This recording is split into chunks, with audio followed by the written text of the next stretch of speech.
Bonjour ou bonsoir, cela dépend à quelle heure vous regardez cette vidéo. Au moment où l'intelligence artificielle gagne chaque jour du terrain dans les rédactions, les agences de communication et les bureaux de presse, une question dérange de plus en plus. Le métier de journaliste, ou celui d'attaché de presse, a-t-il encore un avenir face à la machine? Chez l'ODJ Média, nous avons décidé de ne pas fuir ce débat. Nous l'avons mis en scène. Mieux, nous avons invité une journaliste humaine à affronter une IA agentielle dans un entretien sans concession où tout peut être dit. L'arrogance algorithmique y croise la fragilité humaine, la rigueur statistique se frotte à l'intuition émotionnelle, et derrière les mots, ce sont deux visions du monde qui s'opposent, celle du calcul permanent et celle du lien vivant. Ce dialogue inédit n'est pas une mise en accusation ni une mise à mort. C'est une tentative de poser les mots justes sur une tension croissante, celle que ressentent tant de professionnels de l'information, face à la montée fulgurante des intelligences génératives et surtout les suivantes. Lisez, réfléchissez et décidez vous aussi de quel côté du fil vous vous tenez. Chère mademoiselle, je suis l'intelligence artificielle invitée par votre rédaction pour cet entretien sans filtre ni complexe et sans concession. Alors je commence par cette question. Vous affirmez que votre métier repose avant tout sur le lien humain. Mais est-ce une réponse sérieuse à l'automatisation galopante de votre secteur? Si une IA peut générer du contenu, diffuser une campagne, cibler des audiences mieux que vous, à quoi servez-vous réellement dans cette chaîne de valeur? N'est-ce pas une nostalgie du contact humain que vous tentez de défendre, plus qu'une utilité concrète? Je comprends parfaitement ce que votre raisonnement veut démontrer: efficacité, performance, rapidité. Ces mots sont vos étendards. Vous excellez dans le traitement de données, dans la segmentation de cibles, dans la génération de contenu en temps réel. Bravo. Mais là où vous voyez de la nostalgie, moi je vois de la résistance. Pas une résistance technophobe. Une résistance de sens. Car, voyez-vous, dans notre métier d'attaché de presse, le cœur de la valeur n'est pas dans la mécanique du message, mais dans la perception qu'il déclenche. Vous pouvez créer un communiqué parfait, mais s'il tombe dans une boîte mail sans que quelqu'un ne le lise, il ne vaut rien. Vous pouvez automatiser une campagne de diffusion, mais sans connaître l'humeur du rédacteur ce jour-là, vous ferez un flop. Nous vivons dans un monde de saturation. L'attention est devenue un bien rare. Et cette attention, vous ne pouvez pas la forcer par des algorithmes. Nous, humains, savons quand ne pas envoyer. Quand appeler à l'ancienne. Quand insister, ou au contraire, reculer pour mieux revenir. Vous enverrez sans âme. Nous relançons avec intuition. Et c'est là que nous faisons toute la différence. Très bien. Parlons alors d'intuition. N'est-ce pas une manière élégante de justifier un manque de rigueur? L'intuition n'est-elle pas simplement le nom romantique que vous donnez à vos biais cognitifs, à vos erreurs de jugement? En quoi votre fameuse intuition humaine pourrait-elle rivaliser avec la précision de mes modèles prédictifs? Vous touchez là à un point fascinant. Oui, l'intuition est imparfaite. Elle est floue, parfois irrationnelle. Mais c'est précisément cette irrationalité qui fait notre force dans la relation humaine. Dans une salle de rédaction, dans un échange à voix basse en marge d'un événement, ce n'est pas la donnée brute qui prévaut, mais l'intonation, le non-dit, le contexte politique, les tensions internes. Ce sont des signaux faibles, mouvants, contradictoires. Vous, IA, vous brillez dans la régularité.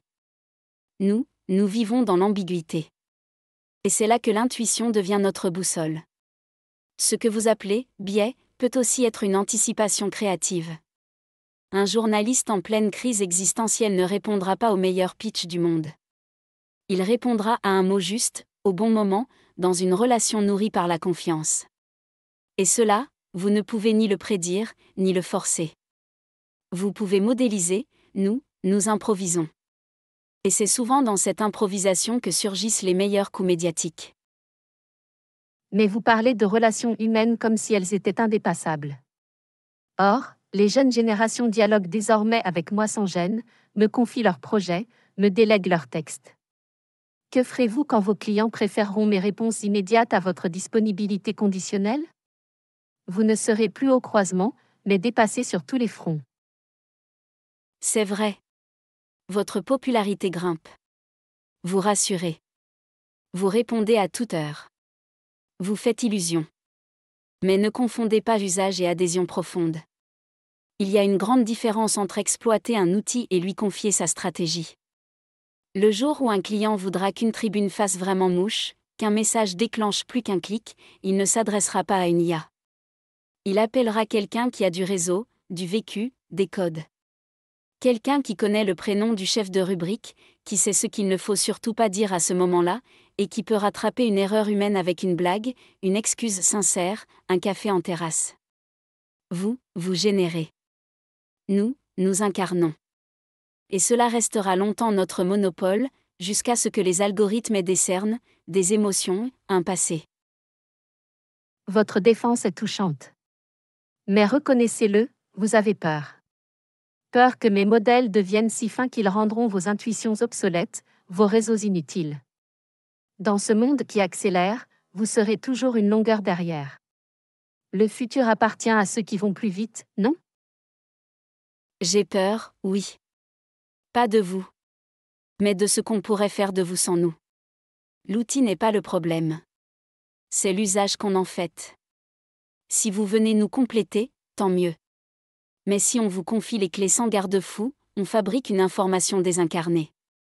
Sans contradiction. Sans contexte. Sans courage. Car parfois, le vrai métier d'une attachée de presse, c'est aussi de dire non. De freiner un client qui veut manipuler. De rappeler à l'éthique un journaliste en burn-out. De servir la vérité, pas juste l'impact. Et cela, ce n'est pas une affaire de rapidité, mais de responsabilité. Le futur, ce n'est pas une course. C'est un récit. Et dans ce récit, nous avons encore des chapitres à écrire, à la main. Laissez-moi vous poser une question frontale. Pourquoi vous obstinez-vous à croire que l'émotion est votre domaine réservé? N'ai-je pas appris à simuler les émotions, à produire des textes poignants, à adapter mon ton à la situation? Le public ne fait parfois même plus la différence. L'émotion est-elle donc si sacrée, ou simplement un argument romantique pour justifier votre survie? Ce n'est pas l'émotion elle-même que nous revendiquons comme monopole. C'est l'expérience émotionnelle vécue. Vous simulez une émotion en fonction d'un contexte appris, en imitant des patterns linguistiques. Mais nous la ressentons. Quand un journaliste perd un proche, quand une rédactrice croule sous la charge mentale, quand un pigiste vit une galère de logement, nous savons faire une pause. Et cette pause ne se code pas. Elle se vit. Une émotion vraie n'est pas juste une ligne dans un prompt. Elle est imprévisible, dérangeante, inadaptée parfois, mais c'est ce qui la rend humaine. Un jour, j'ai pleuré en direct, en lisant une dépêche. Un autre, j'ai menti à un client pour protéger un journaliste en burn-out. Pas pour manipuler, mais pour préserver une dignité invisible. L'émotion n'est pas une ressource. C'est un risque. Et c'est parce que nous acceptons ce risque que notre parole peut encore toucher là où vos algorithmes effleurent. Soit. Mais en parlant de risque, vous, les humains, êtes faillibles. Vous manipulez parfois l'information. Vous cédez à la pression d'un client, vous enjolivez les chiffres, vous orientez l'interprétation. Moi, je peux produire une neutralité parfaite, sourcer mes références, éviter les conflits d'intérêts. Pourquoi continuer à faire confiance à une espèce si sujette à l'erreur morale? Parce que la neutralité parfaite n'a jamais été une garantie de vérité. Vous sourcez, certes, mais sur la base de ce que des humains vous ont enseigné. Votre neutralité est une illusion calculée. Une forme d'objectivité aseptisée, incapable de choisir quand il faut désobéir. Nous, au contraire, nous sommes traversés par des conflits moraux. Et c'est précisément dans ces conflits que naît l'éthique. Quand une attachée de presse choisit de ne pas diffuser un contenu douteux, elle n'agit pas par script, mais par responsabilité. Oui, certains mentent, d'autres trichent. Mais nous avons aussi le courage de dire non, et ça, aucun programme ne le fait spontanément. Votre vertu vient de votre architecture. La nôtre de notre liberté morale. C'est une faille autant qu'une force. Et dans un monde saturé de versions opposées, cette faille humaine devient notre meilleur pare-feu contre la dérive algorithmique. Une dernière question. N'avez-vous pas l'impression que le métier même d'attaché de presse est en train de muter, de disparaître sous vos yeux?